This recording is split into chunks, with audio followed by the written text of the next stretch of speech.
राजबा यही से चले लूसीना तान के।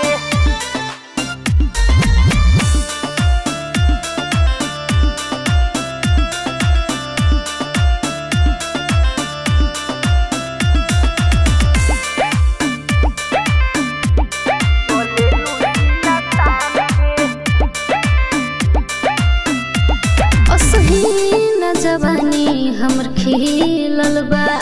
जौलो कहत सिंगार उपहार मिलल बा बुझल हो ए बाबू सुन असही न जवानी हमर खिलल बा जौलो कहत सिंगार उपहार मिलल बा बहुते कुछ किनल अपन पहिनी हम जान के अपन हम जान के तोहरा कान के दिहल हटे कोई राम के बुझलू का हो कोरी के राजबा यही से चले लूसीना तान के बुझाता ना का हो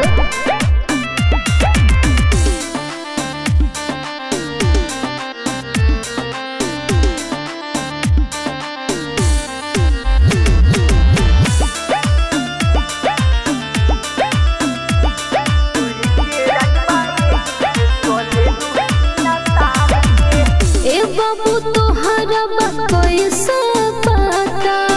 तू जाति के कुसवा हवा का तोहरा बारे में जानी एक बात हो बुझत बारू हम उहे हई जात हो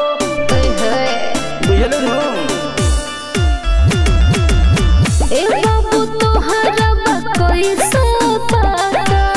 तू जाति के कुसवा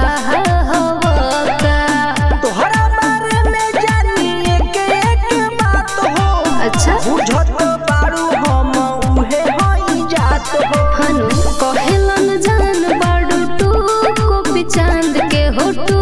को पिचांद के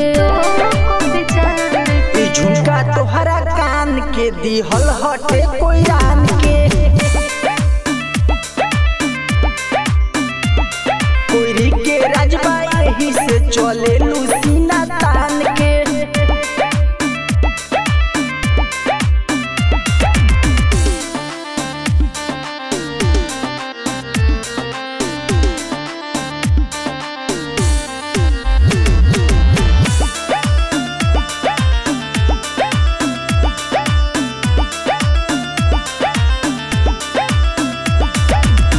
ललकिया पाँच से घुमा मेलन हमके मरम के जी हम डेरा लेना जाना तो नहीं खूब में के भीरी धन हो बाट गोरी के ताना सुना बोला ललकिया पाँच से घुमा मेलन हमके मरम के जी हम डेरा